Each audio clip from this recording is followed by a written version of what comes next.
Who's next, please?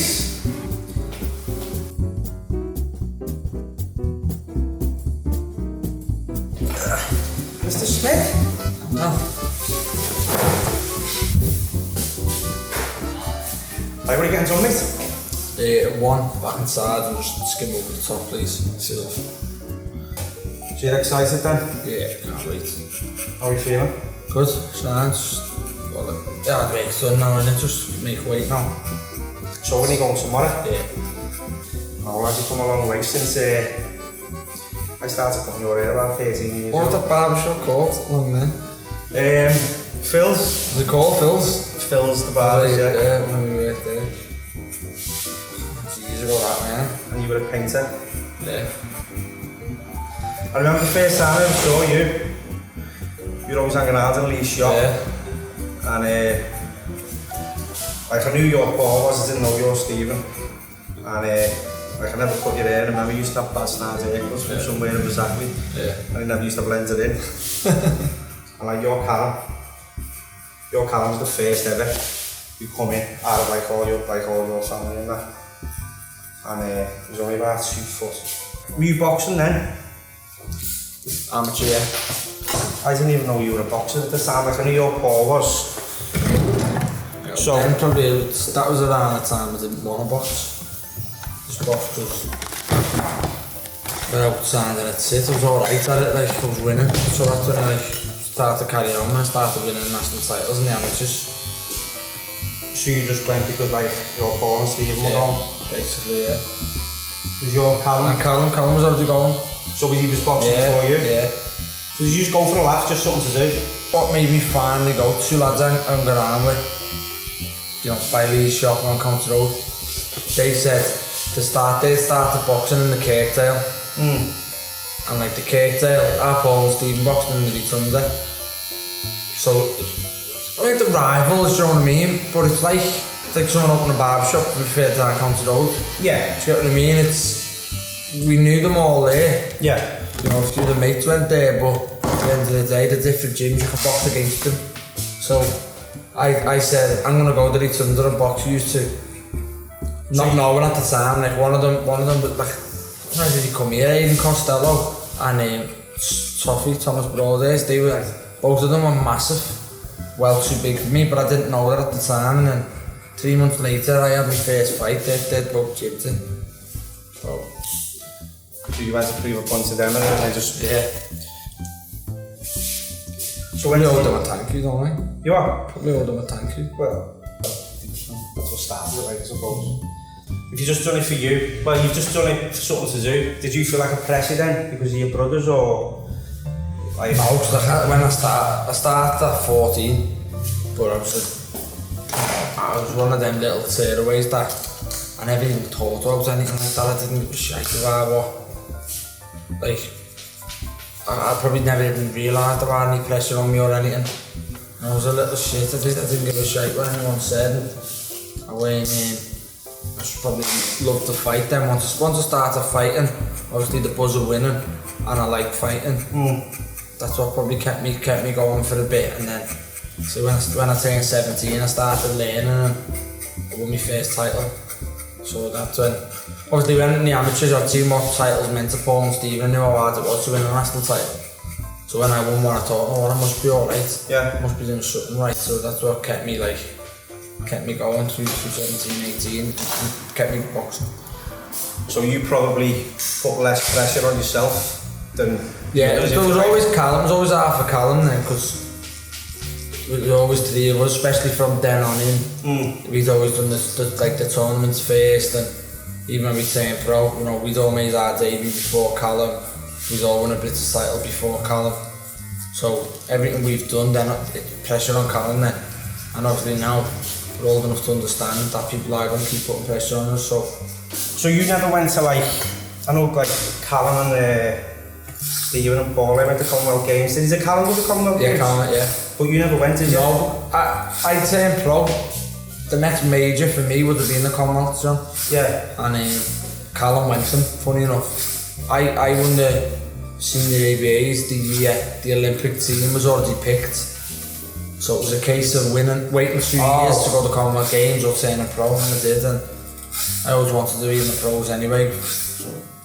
How did it, when you first turned pro, like, how did that work out? I mean, was it hard at first? Yeah, it went like, Because I remember mad like, what people think, John. Like, you used to say at that, even from like, your debut, professional boxer, people think you were loaded. Yeah. You know what I mean? Well, and you were on buttons and. I mean, I remember when you were, and like, you know, Yeah. a massive fight now coming up, and as you say, people must presume you were like boosted. Yeah. But I remember, as you remember, like you were waiting like a while for fights and stuff. Yeah, and like if it weren't, no, you weren't lucky with fights, and I've had a bit of bad luck with injuries. You don't fight, you don't get paid, so it was hard. And, you know, 4-hour fights, you only get paid when you fight. You're only on small money, or because you're only fighting 4 rounds. So yeah, it's hard. So then you went to training in Liverpool at first? Yeah, it was with George and Danny Vaughan. It was Paul and Stephen both left, and I was still there, but it was always like, it's a case of, you know, I've been with them, and say I joined George and Danny because Paul and Stephen were there. You know what I mean? And the same again, Paul and Stephen left, so it was a little bit not uncomfortable, but you know, I wanted to be around them as well, and it's like anything when you change. Like, so it was best for both, really. So after that, then when did you feel like you started thinking, you know, I could go somewhere with this? John, I you know, I scared. I had to move to America a while back if I didn't have the bonds I've got with Joe. Yeah. I'm scared to leave him now. You know what I mean? And I'm not like, without, you know, sounding bad, I'm scared to leave him and lose. You know what I mean? Yeah. So You've got like, yeah. I've just You just get into that. I trust them, yeah, and I say I trust them massively. But obviously, I think you've got to trust every coach. You pay them, and so basically, you fight and you trust in them to come up with a good game plan. And you know, there's times we've stuck to a game plan off when it's come out in the end. So, you know, I trust them. So do you think you wouldn't move to America then? No, Well, I'd love to live in America when I'm retired. But you know, I could have really. I got offered to go there, John, a while back. I got offered like a fight contract out there, and it was just as I'd won a Commonwealth title. A promoter asked me to go out there and offer me like an apartment out there, like a wage and stuff, not like a sponsored wage, and then obviously a fight contract. But so it was just as I just won my first title as a pro. And the bonds out with Joe's super good, really. So what's it like? You still living with your mum, aren't you? Yeah, but we just bought somewhere, John, so we're moving in March. What's your mum like with all this with the boxing? I know she doesn't go to the fights. Is she gonna go? She's coming over here with us. She's going to Dallas, but she won't be in the arena. She'll just be there for us all after it. She'll be there to be around everyone. Why does she do that? She like.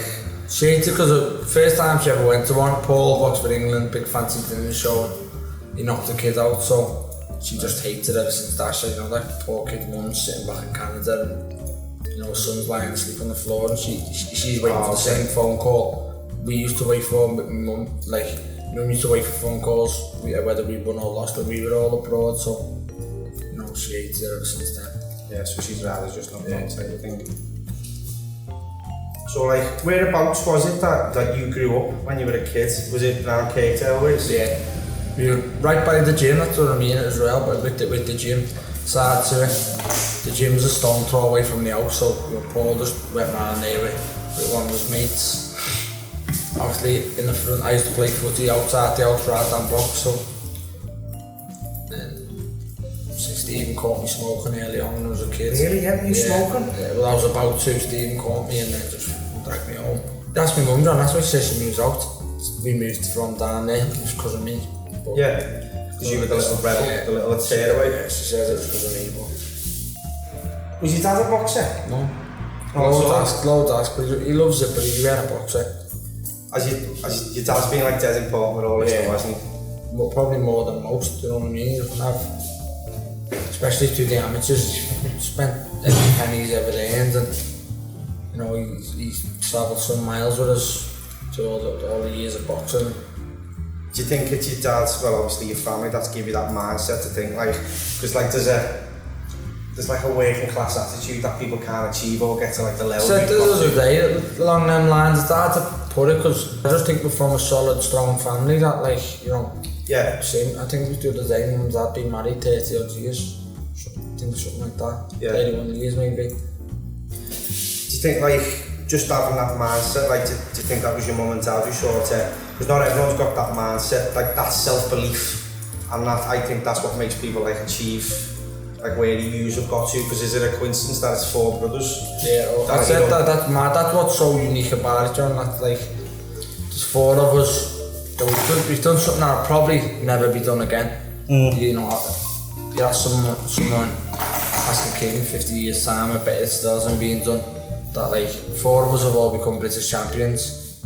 I was seeing Tommy Coyle fought the other week, looking to become the first British champion from Hull. Yeah. Now that's what I mean, some cities don't get British champions, we got 4 in the one household, so you know, it's unbelievable what we've done, because we're still here now, it's not talked about that much. It will be when we've all retired. Yeah, when you make the Smith film, Yeah. now play you. Once you've let yourself go. Yeah. So what are your plans for next week then? Like what's the, so you're gonna maybe be leaving tomorrow, or you might be leaving on Saturday? Yeah, it depends on my visa, I'd hopefully leave tomorrow, if not I'll leave Saturday. Just get there, chill till the rest of, obviously all the team get there. I'm only going, me and Scott Craig tomorrow. Just the 2 years? Yeah, because Paul fights Saturday, also course, Joe's yeah. doing their corner, and then they all fly, then like, you know, Joe and my dad fly Sunday, Callum and Stephen Tuesday, Paul flies Monday, you know, there's loads, everyone will just get there then every day throughout the week. So I'm gonna ask you now, right? I know who's the artist in our house. Who's the artist in your house? You know who's the artist in our house, real? Who's that then? I'm in her Holly, mate, she's battered and everyone. My little sister, she's autistic. Yeah. Yeah, so I feel sorry for your other sister, Chloe. And she gets a fella, she want a fella, yeah? No. She's not gonna get one. No one's gonna get with a girl who's got 4 professional boxers for brothers. Got more at the top? No. Right, I'm gonna try it and then I'll blend it in a bit more.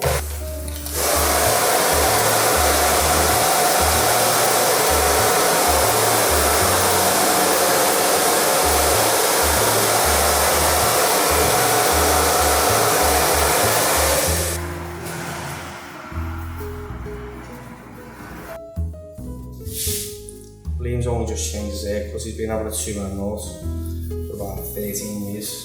And he used to rip everyone, getting a comb over. Still get a cut every single week though. Yeah. How long was the customer, Liam? And everyone used to get 2s and 1s and used to be in every week. Well, he used to get a 2 in the nose. And he's probably the only one, he still comes every week without fail.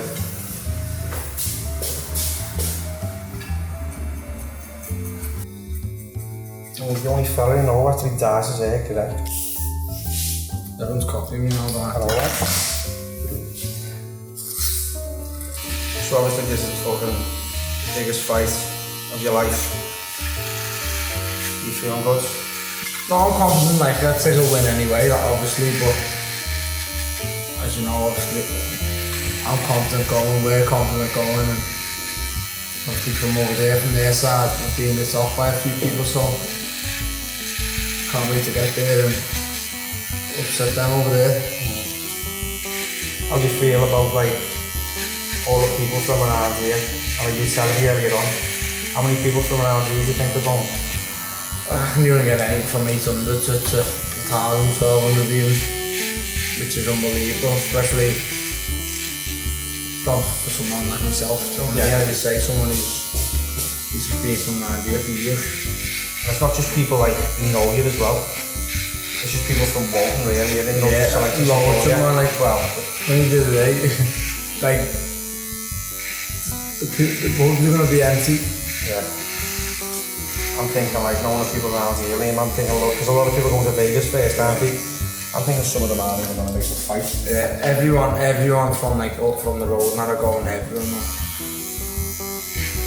That's what I mean. That's what I'm looking forward to. Is like it's going to be weird. Seeing some people in Dallas and then just seeing everyone walking. I mean, you're going to be walking around Dallas and it's going to be obviously full of Mexicans as well, but yeah, you're going to see loads of people you know. Like County Road on tour. So you're up to tonight then? Nothing, mate, go home, my dad doing me tea. Make sure all my cases done. In case the passport comes in the morning. And then, no. So you've got to get your passport stamped to go? Yeah. No, what it is, when you get a working visa, when you get a working visa, it gets put in your passport, the visa. Right, okay. So they've got my passport at the minute, obviously, because I'm fighting over there, I'm getting paid over there, I need the P1 it's called, the working visa over there, so hopefully that comes back tomorrow morning. If it doesn't, then it'll be back tomorrow afternoon, so I have to go Saturday then. Is it like the longer the better you're there to like sort of... Yeah, I want to go tomorrow, but Saturday's not a problem, it's a week. It's still long enough. I don't really suffer by going to America anyway, I go all the time, so... Because that's going to affect you, isn't it? Like stuff the time difference and all yeah, that. but it's only 6 hours, not like Vegas. People are getting a little bit confused, think I'm fighting outdoor because it's a football stadium, it's not, the roof's closed. It's like what it'd be like fighting in the heat, will that make a difference? It's not heat, it's air conditioning, that's what I mean. Also it's all air conditioning. It'll be hot but it's air conditioned, yeah, you know what I mean, the roof will be closed in the stadium. I know, I've seen your, what did they call it, that field goal, is it? What that kick you done? Yeah, got a kick, good made up with that, yeah. I know, there you go. He come out and could throw the ball proper, like one of the players, proper spun the ball right to me. Probably used to it all then. Yeah, I like to it back and it was shite to throw, so I went, they can kick a field goal. They wouldn't have it, and I've done it easy. What would you say to any kids from like, I mean, you know, you're on a world stage now, what would you say to any kids from around here? Like, make sure you listen, work hard, like that's probably like everything, John, school. So, no, I went the best at school myself, but if I could go back I would, 100%, and that's no messing.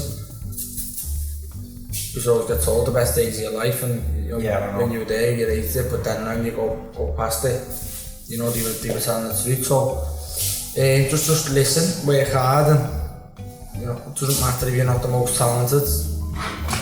It's cheesy and it's, you know, it's cliche, but you know, talent, hard work beats talent, and talent doesn't work hard, doesn't it? So I think I'm probably a prime example for that. I weren't the most naturally talented at boxing. You just knuckled down. When I took it serious, yeah, I stuck to it, knuckled down to it. You know, I'm happy with where it's led me. I could finish tomorrow, I'd be a happy man. I won a business title, I won a world title. So, you know, I could finish tomorrow and, you know, be a very happy with what you achieved. Well, I'm proud of you lads. Anyway, I've known you since you've been down here. Yeah. Right. Is that okay for you, mate? Yeah, it's fine, I'm to that.